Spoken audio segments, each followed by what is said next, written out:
Hello friends, very good afternoon. कैसे हैं आप सब? होप आप सब अच्छे होंगे। जैसा कि आप लोगों को पता है, ये हमारी क्लास 6 to 12 पॉलिटी की एनसीईआरटी सीरीज़ चल रही है, जिसमें आज हम पढ़ेंगे चैप्टर 8 सेकुलरिज्म। हमने class 6, class 7, class 8, class 9, class 10, class 11 book 1, class 11 book 2 के चैप्टर 7 तक ऑलरेडी कंप्लीट कर लिया है। अगर किसी ने भी मेरी वो सीरीज़ नहीं देखी है या वो वीडियोस लेक्चर नहीं देखे हैं तो आप मेरी प्लेलिस्ट में जाके देख सकते हैं। ठीक है, सारे क्लासेस के अलग अलग सेपरेट प्लेलिस्ट बनी हुई है, तो आपको बिल्कुल भी प्रॉब्लम नहीं होगा वीडियो सर्च करने में, ढूंढने में। आज हम पढ़ेंगे चैप्टर 8। ठीक है, चैप्टर 8 स्टार्ट करने से पहले मैं आपको एक छोटी सी इन्फॉर्मेशन देना चाहूँगी कि अगर आपको इस सब्जेक्ट या किसी भी सब्जेक्ट के हैंड रिटन नोट्स परचेस करने हो तो आप मेरा डिस्क्रिप्शन बॉक्स चेक कर सकते हैं। आप क्लास 6 to 12 एनसीईआरटी के हैंड रिटन नोट्स चाहिए हो या आप यूपीएससी की प्रिपरेशन कर रहे हो, उससे रिलेटेड किसी भी स्टैंडर्ड बुक के हैंड रिटन नोट्स परचेस करने हो तो आप मेरा डिस्क्रिप्शन बॉक्स चेक कर सकते हैं। हमारा है व्हाट इज़ सेकुलरिज्म। ठीक है, सेकुलरिज्म में व्हाट इज़ सेकुलरिज्म देखने से पहले, सेकुलरिज्म जैसा कि आप लोगों को पता ही, हमने बहुत बार पढ़ा है। क्लास 6 से हमारा जो सीरीज़ स्टार्ट हुआ है क्लास 11 तक चला आया है। हमने क्या किया है, सेकुलरिज्म सेकुलरिज्म सेकुलरिज्म बहुत बार देखा है। ठीक है, तो हमने बहुत बार ये चीज़ें पढ़ी है। फर्स्ट टॉपिक हमारा है व्हाट इज़ सेकुलरिज्म। सेकुलरिज्म है क्या? ठीक है, तो आप लोगों को जैसे कि सबको पता है सेकुलरिज्म क्या होता है, क्योंकि अभी तक हमने इसके बारे में बहुत बार डिसाइड किया है, पढ़ा है। ठीक है, इस पर डिस्कस किया है। आज लेकिन हम क्या करेंगे, जैसा कि हम लोग जानते हैं, जब किसी चीज़ पे पर्टिकुलर चैप्टर है, यानी उस चीज़ की इम्पोर्टेंस भी बढ़ जाती है और उसकी चीज़ों के कंटेंट भी बढ़ जाते हैं। तो हम पढ़ेंगे कि सेकुलरिज्म है क्या। Inter religious domination in our own country. ठीक है, हमारे ओन कंट्री में जो कि इंटर रिलीजियस डोमिनेशन है। The Constitution declares that every Indian citizen has the right to live with freedom and dignity in any part of the country. ठीक है, हमारे कॉन्स्टिट्यूशन में ये बात साफ लिखी गई है कि हमारे कंट्री के सिटीजन्स को ये पूरा हक है कि वो अपनी लाइफ एक फ्रीडम और एक डिग्निटी के साथ किसी भी पार्ट के, इंडिया में किसी भी पार्ट में वो रह सकते हैं। ठीक है, जी सकते हैं इस तरीके की लाइफ। उनको इस तरीके की लाइफ जीने से कोई भी नहीं रोकेगा। Yet in reality, many forms of exclusion and discrimination continue to persist. लेकिन इसके बाद भी हमें रियलिटी में क्या देखने को मिलता है? हमें रियलिटी में देखने को मिलता है बहुत टाइप के डिस्क्रिमिनेशन जो कि आज भी चले आ रहे हैं। ऐसे एक्सक्लूजन, माइनॉरिटी, मेजॉरिटी, ये सब के एक्सक्लूजन्स हमें आज भी देखने को मिल रहे हैं। Instance of religious persecution and they reflect their inter religious domination. इसके वजह से क्या होता है, लोग अपने रिलीजियस को सुपीरियर मान के वो लोग दूसरे रिलीजन को क्या करते हैं, डोमिनेट करते हैं। ठीक है, तो इसी तरीके से इंटर रिलीजियस डोमिनेशन शुरू होता है। Secularism is the first and foremost doctrine the oppose all such form of inter religious domination. ठीक है, सेकुलरिज्म एक ऐसा राइट है, या आप राइट तो नहीं बोलोगे इसको, एक ऐसी प्रिंसिपल है जो कि सबसे पहले हमें किससे प्रोटेक्ट करती है, इस तरीके के इंटर रिलीजियस डोमिनेशन से प्रोटेक्ट करने का काम करती है या उसको अपोज करने का काम करती है। This is however only one crucial aspect of the concept of secularism. An equally important dimension of secularism is its opposition to intra-religious domination. ठीक है, ये एक बहुत इम्पॉर्टेंट आस्पेक्ट है। ठीक है, सेकुलरिज्म, और ये क्या है, ये इंटर रिलीजियस डोमिनेशन को तो अपोज करती ही करती है, लेकिन इसका एक और भी डायमेंशन है कि ये इंट्रा रिलीजियस डोमिनेशन को भी क्या करती है, अपोज करती है, उसे भी बढ़ावा नहीं देती है। अब इंटर रिलीजियस में, इंटर रिलीजियस तो पता होगा, इंट्रा रिलीजियस डोमिनेशन क्या होता है? Separation and loss are endemic to the human condition. ठीक है, हम लोग जानते हैं जैसे कि एक ह्यूमन कंडीशन में ये चीज़ें हैं, शुरू से हैं। While a large part of our suffering is man-made and hence amenable, at least some of our suffering is not made by men. ठीक है, बहुत सारी जो सफरिंग्स है हम कर रहे हैं वो सब क्या है, ज़्यादातर क्या है, मैन मेड है, हमारा खुद का बनाया हुआ है, और कुछ ही ऐसा है जो कि मैन मेड नहीं है. Religious art and philosophy are response to such such sufferings. ठीक है, आप देखो कि रिलीजियस है, आर्ट्स है या फिलॉसफी है, ये क्या है, इन सफरिंग का कहीं ना कहीं पार्ट है. Secularism to accept this and therefore it is not anti religious. ठीक है, सेकुलरिज्म इसे एक्सेप्ट करता है लेकिन ये एंटी रिलीजियस नहीं है. ठीक है, ये रिलीजियस को पूरे तरीके से anti. However, religious had its share of some deep rooted problems. ठीक है, क्योंकि रिलीजियस के साथ साथ भी कुछ बहुत सारी उसके साथ प्रॉब्लम्स होती है. ऐसा नहीं है कि हम एकदम एंटी रिलीजियस बन जाएंगे कि नहीं, हम अगर सेकुलरिज्म है तो हम स्टेट या रिलीजन दोनों एक दूसरे से एकदम सेपरेट रहेंगे, कोई कुछ नहीं बोलेगा. नहीं, हमारा कॉन्स्टिट्यूशन एंटी रिलीजियस नहीं है. ठीक है, क्यों? क्योंकि उसका ये मानना है कि रिलीजियस में भी कुछ ऐसी जड़ तक क्या है प्रॉब्लम्स हैं जिनको सुधारने की ज़रूरत है. Example discrimination, gender, caste etcetera. ठीक है, ये सब इसकी कुछ प्रॉब्लम्स हैं जिन्हें हमें क्या होता है सुधारना पड़ेगा ही. ठीक है, अगर स्टेट अपना हाथ पीछे कर लेती है तो ये प्रॉब्लम्स कभी भी सुलझेंगी नहीं.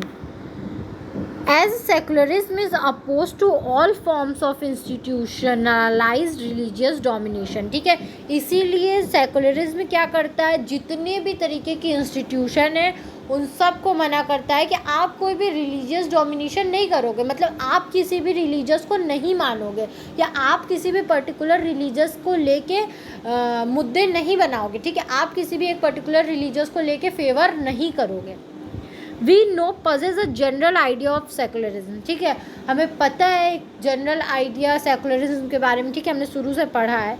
It is a normative doctrine which seek to realise a secular society that is one devoid to other inter religious और इंट्रा रिलीजियस डोमिनेशन. ठीक है, ये एक ऐसा डॉक्ट्रिन है, सिंपल वर्ड्स में, कि ये क्या करता है, हमारी सोसाइटी को सेकुलर बनाता है इंटर रिलीजियस डोमिनेशन से और इंट्रा रिलीजियस, जो आपसी जो डोमिनेशन हो रहा है कि एक कम्युनिटी दूसरे कम्युनिटी को डोमिनेट करती है, उससे भी बचाता है.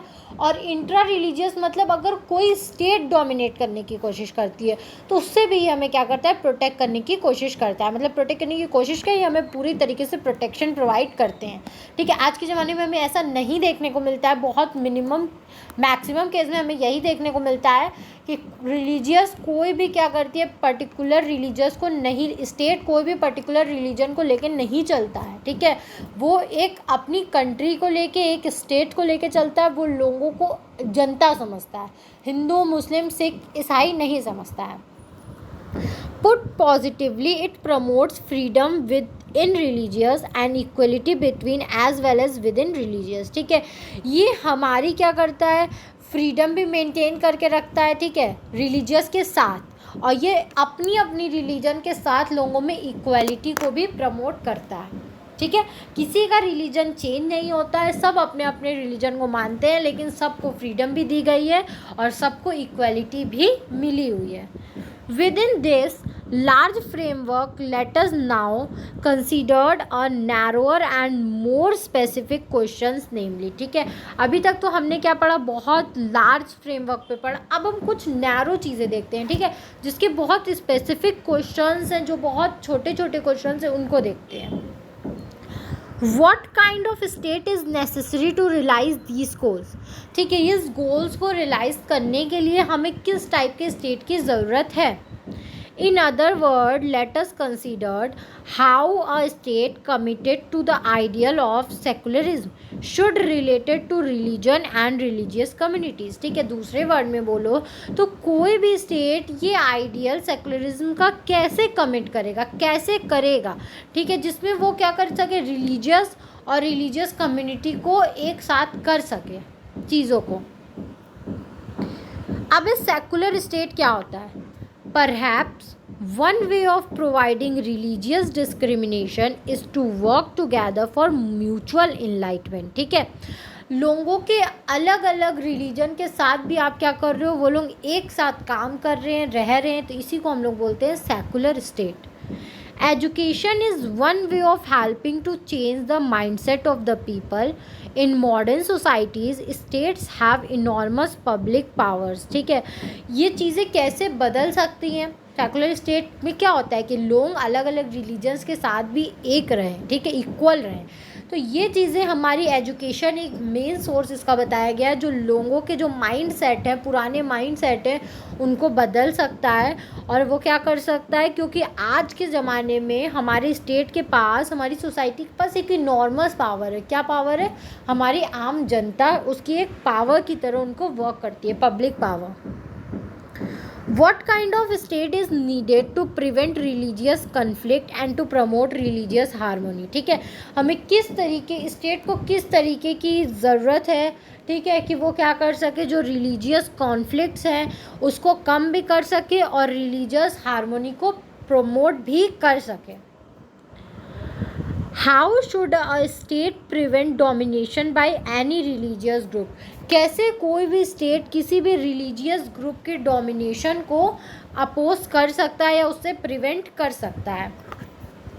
A state must not be run by the head of any particular religious. ठीक है, अ स्टेट कभी भी कोई एक पर्टिकुलर, मतलब ऐसा नहीं होना चाहिए कि स्टेट क्या कर रहा है, किसी रिलीजन के अंदर वर्क कर रहा है। ठीक है, एक मतलब स्टेट का एक रिलीजन है हिंदू, और वो सिर्फ हिंदू के लिए वर्क कर रहा है, या स्टेट का एक रिलीजन है मुस्लिम, सिख, ईसाई, कुछ भी हो सकता है, वो उसके पर्टिकुलर अंडर में कभी भी वर्क नहीं करना चाहिए। ठीक है, if we value peace, freedom and equality, अगर हम पीस, फ्रीडम और इक्वलिटी को वैल्यू करते हैं, ठीक है, अगर हम ऐसा चाहते हैं, समझ लो एक तरीके से कि अगर हम चाहते हैं कि फ्रीडम बनी रहे, इक्वलिटी बनी रहे और शांति बनी रहे, तो कभी भी स्टेट को किसी भी रिलीजियस हेड के अंडर में वर्क नहीं करना चाहिए। Religious institution and state institution must be separated. ठीक है, जो रिलीजियस इंस्टीट्यूशंस हैं और जो स्टेट इंस्टीट्यूशंस हैं, वो दोनों क्या होने चाहिए, एक दूसरे से बिल्कुल अलग होने चाहिए। वो दोनों का एक दूसरे पे कंट्रोल नहीं होना चाहिए। Some people think that the separation of state and religious is sufficient for the existence of a secular state. कुछ लोगों का मानना है कि स्टेट और रिलीजन को अगर अलग अलग कर दिया जाए तो इतना सफिशिएंट है हमारे स्टेट को सेकुलर स्टेट बनाने के लिए। This does not appear to be so. Many states which are non-theocratic continue to have a close alliance with a particular religion. ठीक है, ऐसा लेकिन नहीं है। बहुत सारे कंट्री में हमने ऐसा भी देखा है, बहुत सारे स्टेट में, कि वो लोग नॉन थ्योरेटिक है, मतलब कि वो लोग क्या कर रहे हैं, अलग नहीं है रिलीजन से। ठीक है, वो लोग अपने रिलीजन के साथ साथ रह के क्या करते हैं, अच्छे से वर्क करते हैं। To be truly secular, a state must not only refuse to be theocratic but also have no formal legal alliance with any religion. ठीक है, अगर आपको ट्रूली सेकुलर बनना है तो स्टेट को सिर्फ और सिर्फ थियोक्रेटिक होने से मना नहीं करना होगा, बल्कि उसको किसी भी रिलीजन से एक फॉर्मल अलाइंस बना के नहीं रखना होगा। ठीक है, जैसे अभी हमने ऊपर देखा कि बहुत सारी कंट्री ऐसी है जिन्होंने क्या करा है, रिलीजियस से अपना एक अलाइंस उसको साथ में लेके चल रही हैं। ठीक है, लेकिन एक सेकुलर स्टेट होने के लिए ऐसा नहीं होना चाहिए, उसको थियोक्रेटिक भी नहीं होना चाहिए और उसको किसी भी पर्टिकुलर स्टेट के साथ अलाइंस भी नहीं रखने चाहिए। A secular state must be committed to principles and goals which are at least partly derived from non-religious sources. ठीक है, सेकुलर स्टेट में कुछ ऐसे प्रिंसिपल्स होने चाहिए, ठीक है, कुछ ऐसे गोल्स होने चाहिए जो कि क्या और रिलीजियस सोर्सेज से ना आए, वो अपने हों। These ends should be include peace, religious freedom, freedom from religiously grounded oppressions, discriminations and exclusions, as also inter-religious and intra-religious equality. ठीक है, ये सब चीज़ें क्या हो सकती हैं, एक तरीके से पीस, रिलीजियस और जो इंट्रा रिलीजियस या इंटर रिलीजियस डोमिनेशन है, इन सब चीज़ को अच्छा कर सकती है. ठीक है.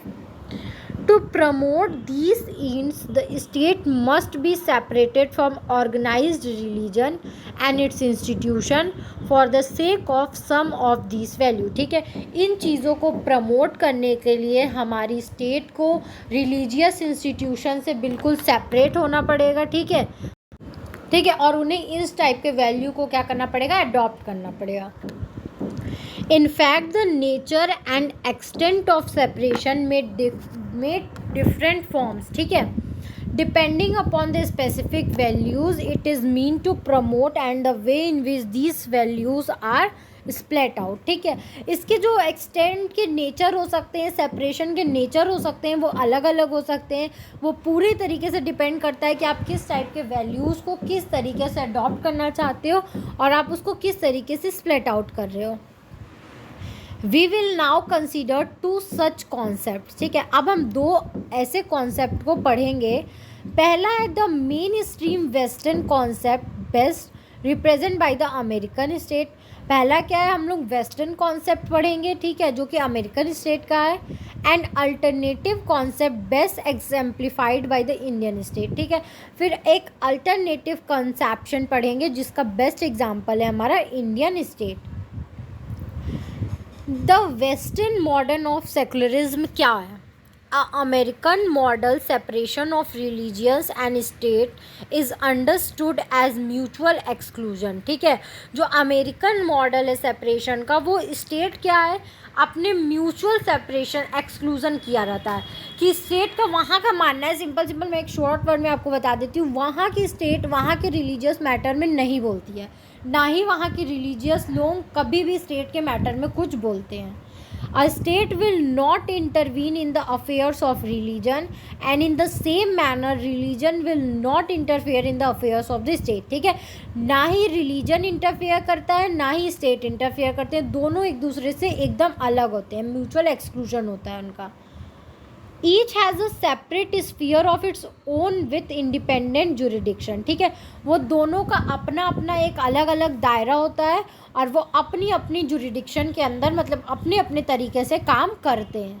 No policy of this state can have a exclusively religious rational.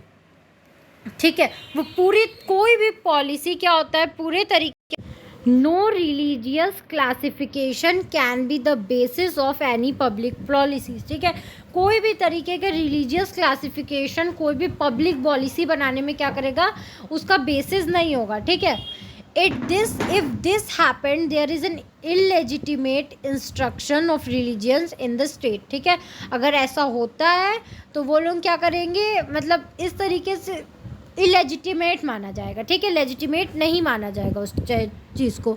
Similarly the state wait a minute friend, the state can not aid any religious institution. इसी तरीके से क्या करेगा, स्टेट भी किसी भी रिलीजियस इंस्टीट्यूशन में प्रॉब्लम नहीं क्रिएट करेगा. जैसे हमने देखा कि कोई भी रिलीजियस इंस्टीट्यूशन क्या करेगा, पब्लिक पॉलिसी बनाने में अपना दबाव नहीं डालेगा, अपनी बातें नहीं बोलेगा. ठीक है, अगर ऐसा होता है तो उसको इलेजिटिमेट इंस्ट्रक्शन माना जाएगा. ठीक है, कि स्टेट के काम में आप मतलब गैर कानूनी तरीके से क्या कर रहे हो, बाधा डाल रहे हो. इसी तरीके से स्टेट भी क्या करेगा, रिलीजियस इंस्टीट्यूशन के काम करने के तरीके में कुछ भी नहीं बोलेगा. It can not give financial support to educational institute run by religious communities. ठीक है, कोई भी रिलीजियस कम्युनिटीज़ अपना अगर एजुकेशनल इंस्टीट्यूशन चला रही होती है तो वो उनको क्या करेगा, फाइनेंशियल सपोर्ट भी स्टेट नहीं देता है. nor can it hinder the activities of religious communities as long as they are within the broad limits set by the law of the land. ठीक है, कोई मतलब वो क्या करेंगे, रिलीजियस कम्युनिटीज़ के एक्टिविटीज़ को कभी भी रोकने टोकने की कोशिश नहीं करेंगे. क्यों? क्योंकि तब तक as long as they are within the broad limit set by the laws of the land, क्योंकि वहाँ के लॉज में ये चीज़ें लिखी गई है और उनको ये लॉ फॉलो करना होता है।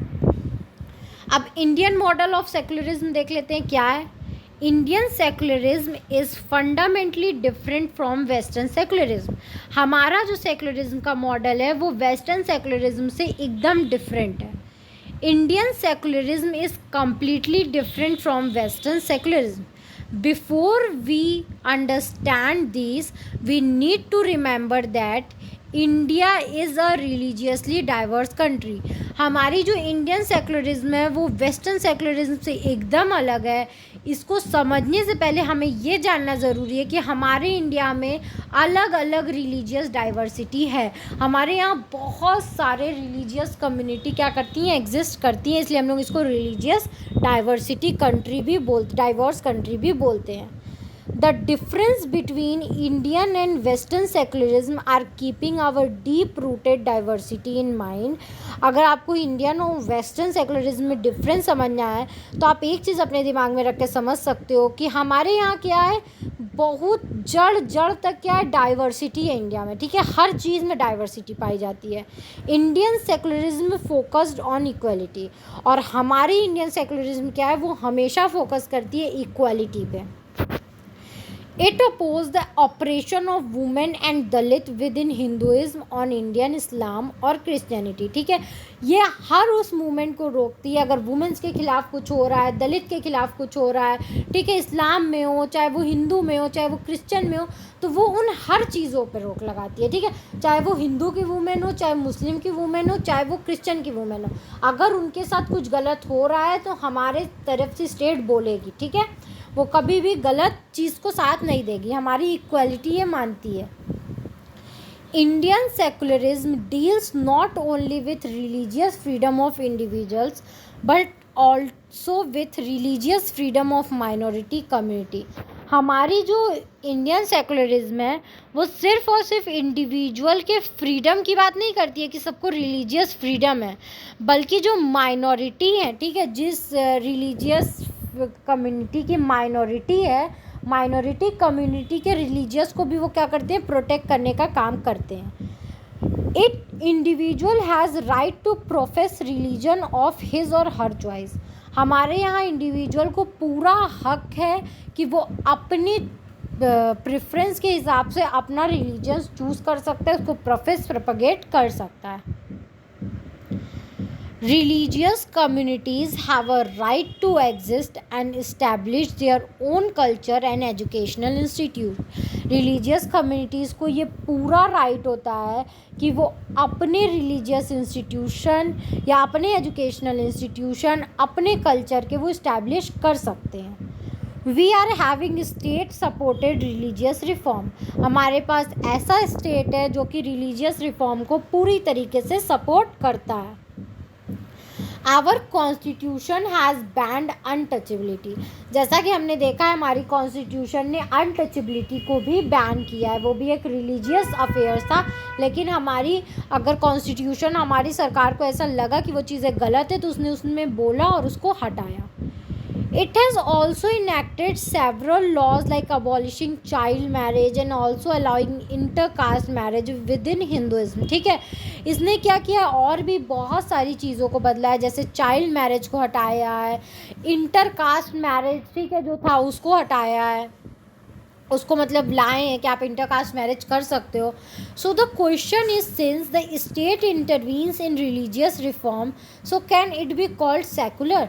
तो अब इसमें क्वेश्चन ये अराइज होता है कि जब स्टेट क्या करती है, रिलीजियस मैटर पे बोलती ही है, तो क्या हम ऐसे स्टेट को सेकुलर स्टेट या सेकुलर नेशन बोलते सकते हैं।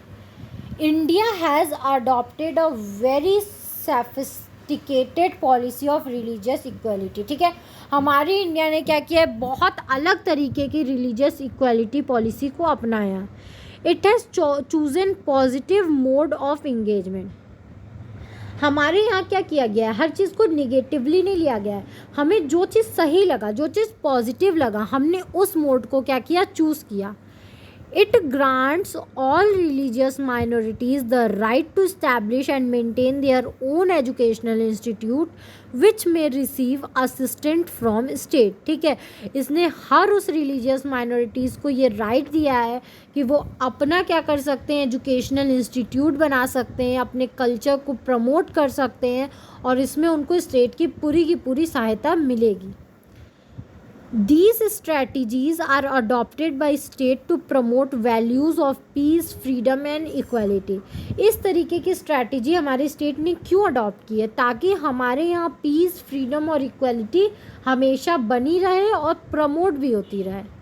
It means that state will intervene when its principle of freedom, equality and peace will be hindered. ठीक है, इसका मतलब ये है कि स्टेट तब इंटरवीन कर सकता है जब भी उसको ऐसा फील हो कि यहाँ लोगों की फ्रीडम, लोगों की इक्वलिटी या लोगों का पीस छीना जा रहा है, लोगों से उसको क्या क्या जाता है, वॉयलेट किया जा रहा है, हिंडर्ड किया जा रहा है, तब स्टेट हमारी इंटरवीन कर सकती है रिलीजियस मैटर में.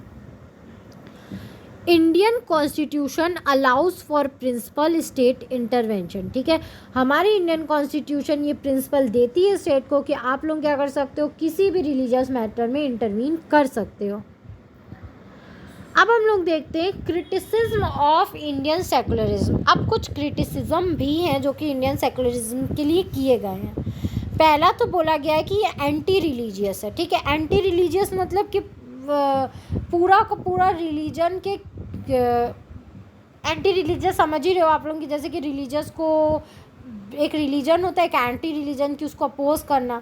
It has been argues by some that secularism threaten religious identity. ठीक है, बहुत लोगों का ये मानना है कि जो ये सेकुलरिज्म है इस टाइप का, वो रिलीजियस आइडेंटिटी को कहीं ना कहीं नुकसान पहुंचा रहा है.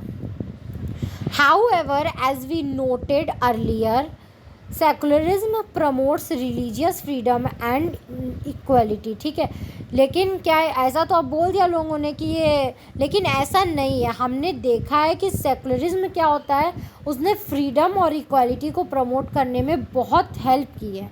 Hence it clearly protects religious identity rather than threaten it. ठीक है, ये थ्रेट करने से ज़्यादा क्या करता है, उनको प्रोटेक्ट करने का काम करता है रिलीजियस आइडेंटिटी को.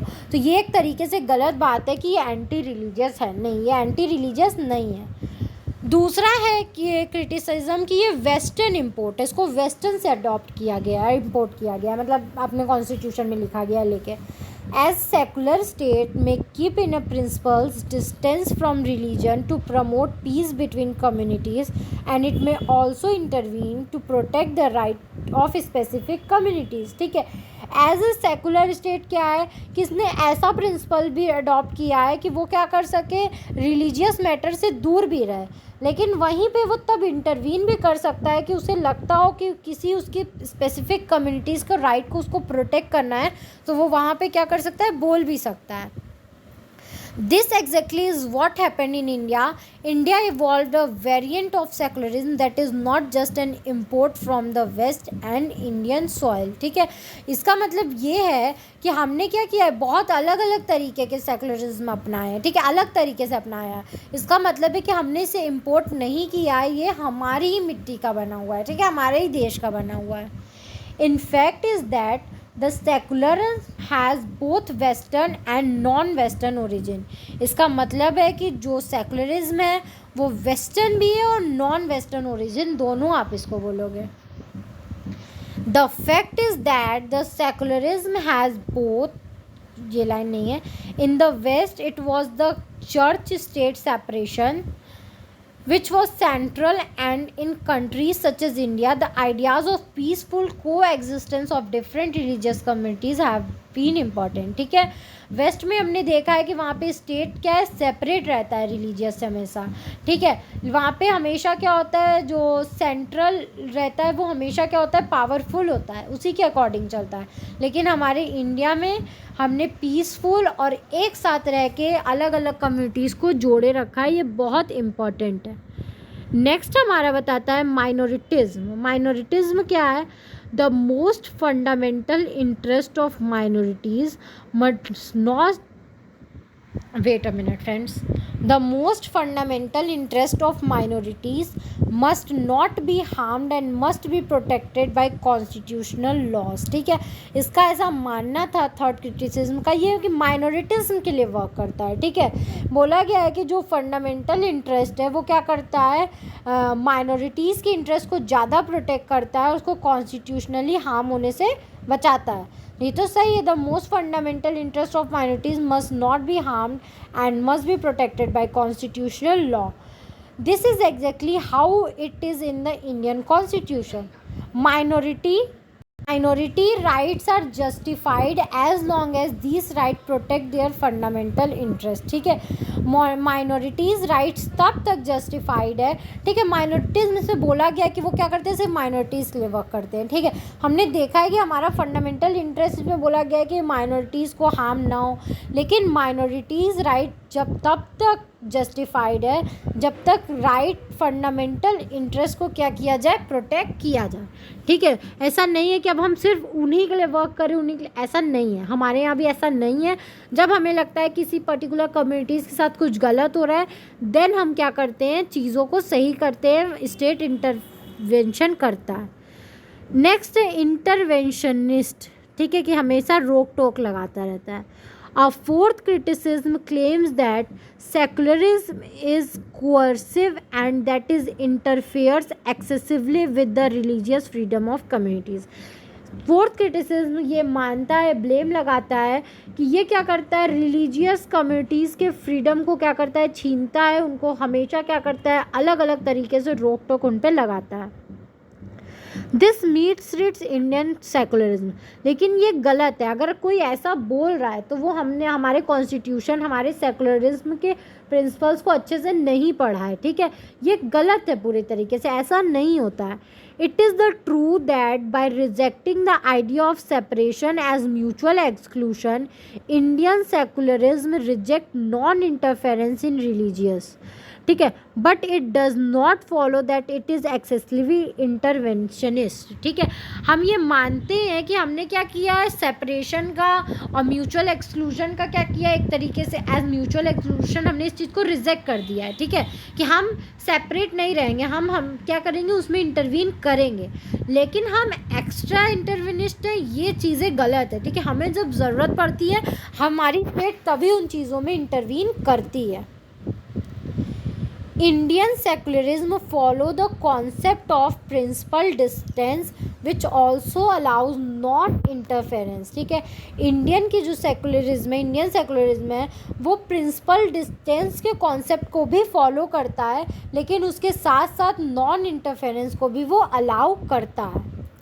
Besides, interference need not automatically means coerce intervention. ठीक है, इंटरफेरेंस का मतलब ये नहीं है कि आप क्या करो, वो ऑटोमेटिकली क्या करेगा, किसी भी चीज़ पे आके बोलने टोकने लगेगा. ऐसा नहीं है, जब ज़रूरत पड़ेगी तभी बोलेंगे.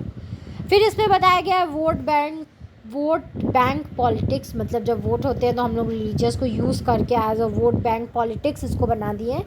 Fifth, there is an argument that secularism encourages the politics of vote bank as an empirical claim that is not entirely false. However, we need to put this issue in perspective. ठीक है, ये तो claim है, बहुत हद तक है कि लोग क्या करते हैं, सेकुलरिज्म में कहीं ना कहीं पॉलिटिक्स में हमारे रिलीजियस को इन्वॉल्व करते हैं. तो ये क्लेम क्या है, पूरी तरीके से गलत भी नहीं है. हमें इस इशू पे और भी जांच पड़ताल और मतलब अटेंशन देने की ज़रूरत है. First, in a democracy politicians are bound to seek votes. ठीक है, पहला तो हमारी डेमोक्रेसी में ये है कि क्या है, जो हमारे पॉलिटिशियंस हैं वो हमेशा वोट के लिए बाउंड होते हैं. ठीक है, seeks, that is part of their job. और वो गलत भी नहीं है, उनको वोट चाहिए क्योंकि वो उनके जॉब का पार्ट है. And that what democratic politics is largely about. और यही है जो कि हमारे पॉलिटिक्स को बहुत ज़्यादा क्या है, एक लार्ज पार्ट है हमारी डेमोक्रेटिक का. To blame a politicians for pursuing a group of people or promising to initiate a policy with the motivation to secure their votes is unfair. ठीक है, हम जान रहे हैं कि आप क्या कर रहे हो, आप सिर्फ और सिर्फ ब्लेम कर रहे हो पॉलिटिशियन को कि वो एक किसी पर्टिकुलर कम्युनिटी को प्रॉमिस करते हैं कि आप वो उनके प्रॉब्लम को सॉल्व करेंगे, उनको मोटिवेट करते हैं ताकि वो उनको वोट दे सके। ये गलत है, ठीक है, अनफेयर है। The real question is what precisely the vote is sought for. Is it to promote solely his self-interest or power, or is it also for the welfare of the group in question? ठीक है, लेकिन real question ये है कि क्या वो चीज़ें सिर्फ वोट मांगने के लिए होती हैं या से उस ग्रुप का वेलफेयर होने के लिए भी होती हैं। If the group wait a minute,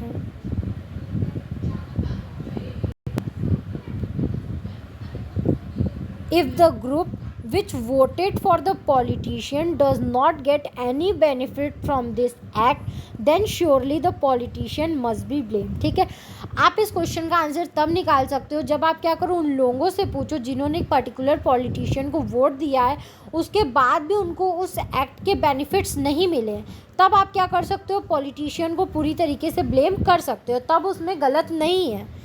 If secular politicians who sought the votes of minorities also manage to give them what they want, that is the success of the secular projects which aim after all to also protect the interest of the minorities। ठीक है, लेकिन अगर किसी politician ने जीतने के बाद उन माइनॉरिटीज़ के लिए वर्क किया है, वो जो चाहते थे वो काम किया है, तो ये हमारे सेकुलर प्रोजेक्ट को क्या करता है, सक्सेस बनाता है, क्योंकि हमारा एक एम ये भी होता है कि हम लोग क्या कर सकें, माइनॉरिटीज़ के इंटरेस्ट को प्रोटेक्ट कर सकें। तो कहीं ना कहीं अगर हमारे पॉलिटिशियन ये वर्क करते हैं तो उन्होंने हमारे एम को सक्सेस की ओर ले गए। ठीक है, हमारे सेकुलर प्रोजेक्ट्स को और सक्सेसफुल बनाया है। नेक्स्ट उन्होंने बताया है, क्रिटिसाइज़ किया कि इम्पॉसिबल प्रोजेक्ट मतलब उन्होंने बताया है कि इसमें इस तरीके के प्रोजेक्ट्स यूज़ किए जाते हैं जो कि कभी होना पॉसिबल नहीं है। A final clinical criticism might be this: secularism cannot work because it tries to do too much to find a solution to an interactable problem. What is this problem? ठीक है, सेकुलरिज्म कभी भी work नहीं कर सकता। क्यों? क्योंकि ये एक साथ बहुत कुछ करने की कोशिश करता है, एक साथ बहुत सारी चीज़ों के सॉल्यूशन निकालने की कोशिश करता है। ठीक है, तो ये प्रॉब्लम्स क्या हैं? People with deep religious differences will never live together in peace. Now this is an empirically false claim. लोगों का कहना है कि जो अलग अलग टाइप के रिलीजियस डिफरेंसेस हैं वो कभी भी साथ में नहीं रह सकते, लेकिन आज हमने इस बात को गलत साबित किया है क्योंकि हमारे यहाँ लोग रह रहे हैं। The history of Indian civilization shows that this kind of living together is realizable. हमारी जो इंडियन सिविलाइजेशन की हिस्ट्री है उसमें भी हम देखते हैं किस टाइप की लिविंग टुगेदर जैसी चीज़ें हो रही हैं, रियलाइजेबल है। It was realized elsewhere too. The Ottoman Empire is a stirring example, but now critics might say that coexistence under conditions of inequality was indeed possible। ठीक है, हम क्या है, एक जो इसमें बताया ओटोमन एम्पायर का भी एक एग्जांपल है, आप दे सकते हो, लेकिन क्रिटिक्स का मानना है कि अगर आप क्या कर रहे हो, जो कंडीशंस है, एग्जिस्टेंस तो है, एक साथ तो हैं, लेकिन इनइक्वालिटी भी है, इक्वालिटी के साथ नहीं है। ये चीज़ें हम मान सकते हैं कि हाँ है। Everyone could find a place in a hierarchy arrange order. ठीक है, हर किसी को यहाँ पे हायरार्की ऑर्डर में क्या किया गया है, प्लेस किया गया है, अरेंज किया गया है। The point they claim is that this will not work today when equality is increasingly become a dominant cultural value. ठीक है, उनका मेन पॉइंट ये है कि आज क्या इक्वालिटी इज इंक्रीजिंगली, ठीक है, इक्वालिटी बढ़ रही है, इक्वालिटी तो बढ़ रही है, लेकिन जो कल्चरल डोमिनेशन है वो भी साथ साथ हो रहा है। ठीक है, तो ये चीज़ें बहुत हद तक गलत भी नहीं है और बहुत हद तक सही भी नहीं है, हम देख सकते हैं, तो दोनों चीज़ें, लेकिन बहुत सारे क्रिटिसिज्म ऐसे भी हैं जो कि एकदम फॉल्स, ठीक है, जो पूरी तरीके से सही नहीं है। तो ये चैप्टर हमारा यहीं तक था। आई होप आपको ये चैप्टर समझ में आया होगा।